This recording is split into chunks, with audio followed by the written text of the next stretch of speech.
Hello and welcome. On this episode of the Spec Designs podcast, we'll cover why consistency in branding builds trust and increases revenue.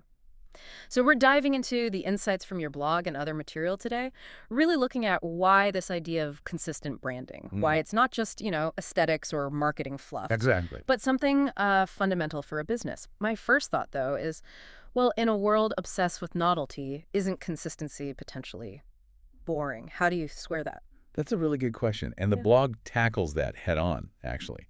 It makes it clear that consistency isn't about being static or, like you said, boring. It's more about predictable excellence. Yeah. And what's fascinating, really, is that this predictability, Mm-hmm.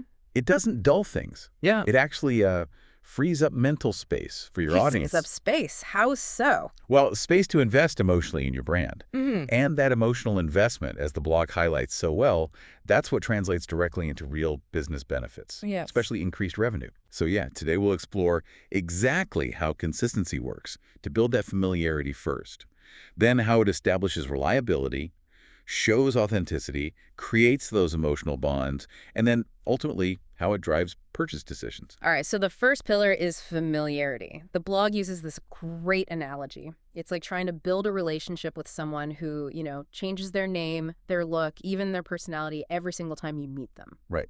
Impossible. Exactly. You just couldn't trust them. And that's kind of the subconscious thing inconsistent branding does, isn't it? It creates this trust deficit. A subtle one, yeah, but powerful. So when we talk consistency, what are we actually talking about? It's the visuals, obviously logos, colors, fonts, images, The whole visual identity. across everywhere people see you. Yeah. But it's more than that, right? The blog stresses the voice, the messaging, the style of communication too. Absolutely. It's the whole package. And the payoff is instant recognition Hmm. in this crazy, noisy world of marketing messages everywhere. Precisely. It cuts through the noise. And it lowers what the blog calls the consumer's cognitive load. They don't have to work so hard to figure out who you are. Ah, okay. Reducing that mental effort. Yeah, and it's not just about making it easy. It's about creating what psychologists call mental fluency. When your brand is easy to process because it's familiar and predictable, the brain actually prefers it. It feels more comfortable, safer somehow. So it's like a shortcut to trust built subconsciously over time. That ease really builds rapport. Makes sense. And the blog actually lists out 10 quick ways to build familiarity. They're all good, practical tips. We can touch on a few key ones. Yeah, let's do that. Which ones really jump out as having the biggest impact? Well, the first one mentioned is cultivating a consistent brand voice. This is huge. It's not just about sounding professional. It's about having a distinct personality. Like a fingerprint. Exactly, a verbal fingerprint. So whether it's social media, email, whatever, it feels like you're hearing from the same person each time, like a familiar friend. Okay, I get that. Feeling familiar. And that friend needs to listen, right? Which brings up in another point from the blog, actively engaging in the comments. Ah, yes. Not just broadcasting, but actually talking with people. Yes, responding to questions, acknowledging feedback. It shows you're genuinely listening, not just shouting into the void. It makes people feel seen, valued. But that can be hard to scale, can't it, if you have thousands of comments? It can. And the material acknowledges that. It's not saying you reply to every single one, but having a strategic, authentic presence there is key. Quality interactions over just sheer quantity, making people feel heard. Right, strategic listening. That makes sense. What else stood out? Well, tied into that human element are two others, the blog highlights, telling authentic stories and offering behind-the-scenes glimpses. Ah, the storytelling aspect. People connect with stories, don't they? They really do, especially genuine ones, sharing challenges, successes, maybe even just a day in the life. It reveals the humans behind the brand. Pulling back the curtain a bit. Exactly, showing the workspace, the team, the process, that kind of vulnerability and realness. It builds intimacy, makes the brand feel approachable, not just like some faceless corporation. So voice, engagement, and authenticity through stories and glimpses. Those really build that feeling of knowing the brand. They're powerful ways to do it, yeah. And for anyone listening who wants the full list, the blog details all 10 ways really clearly, #tag2, establishing reliability. Okay, so you've built that initial recognition, that familiarity. People know who you are when they see you. But if you're recognizable one day and totally different the next, that familiarity doesn't mean much, does it? Not at all. It actually undermines it, which leads perfectly into the next pillar, Reliability. Predictability. Exactly. The blog explains that people start to expect certain things based on past interactions. Quality, service, a certain feeling or experience.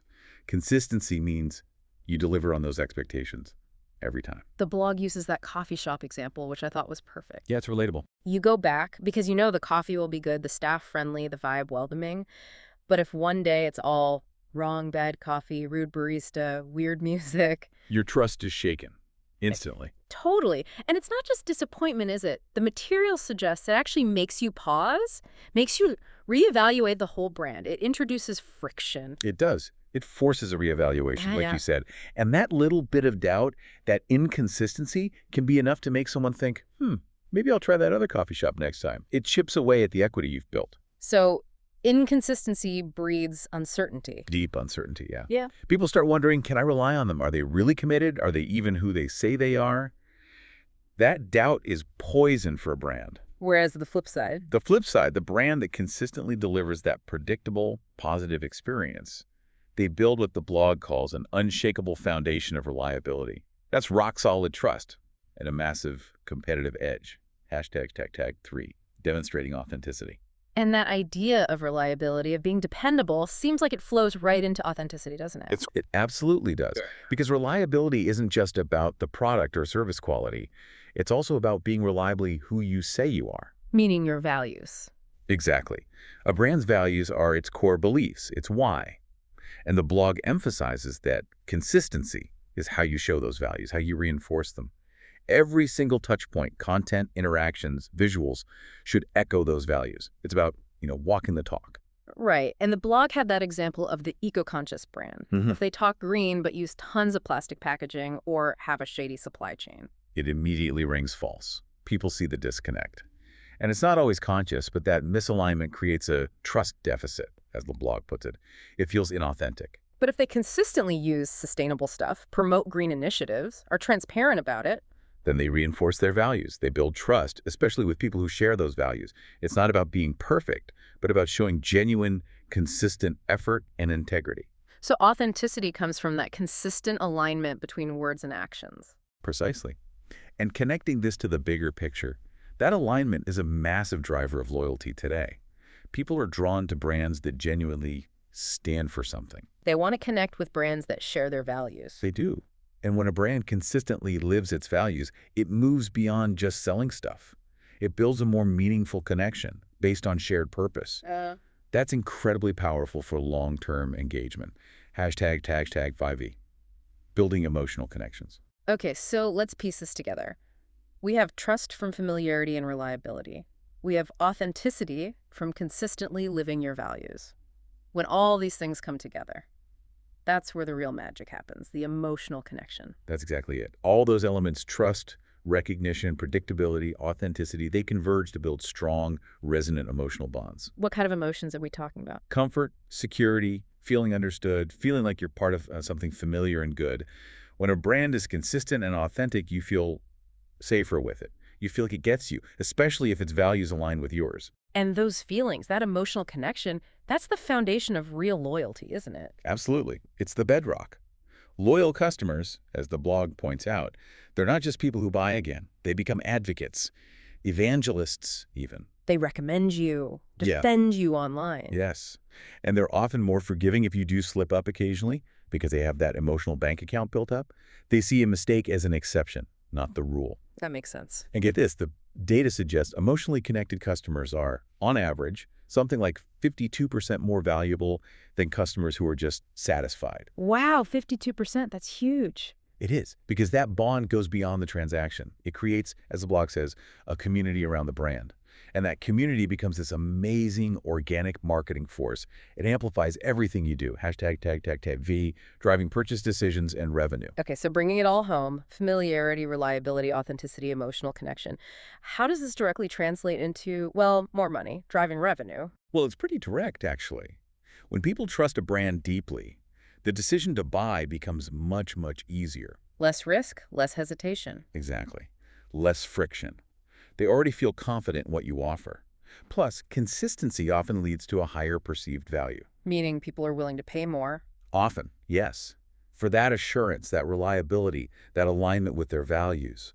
The blog notes that strong, consistent brands can frequently command a premium price point because you're buying more than just a product, you're buying trust. And it probably makes marketing more efficient too, right? Not constantly having to reintroduce yourself or explain who you are. Absolutely. Less wasted effort, less wasted budget. Every message builds on the last when it's consistent. It creates this cumulative impact. Makes sense. And maybe most importantly, this all feeds into higher customer lifetime value, or CLV. The long game. The long game, exactly. Loyal customers don't just buy repeatedly. They explore your other offerings. They become less sensitive to price changes. They invest in your whole ecosystem. So consistency isn't just about looking good or having a neat logo. Not at all. It's a core business strategy. It's about meticulously building a reputation for trust and reliability that directly fuels sustainable growth and profitability. It makes your business more resilient. So here's a final thought to chew on, building on the blog's wrap-up. Think about this beyond just the immediate sale. Consistent branding isn't really just about projecting an image. It's about earning the right to be a steady, reliable presence in someone's life. It's about building a relationship that keeps paying dividends, sometimes in ways you can't even track on a spreadsheet initially. Thank you for listening to the Spec Designs podcast. If you found this discussion insightful, we encourage you to follow and subscribe for more conversations designed to help you stay well informed.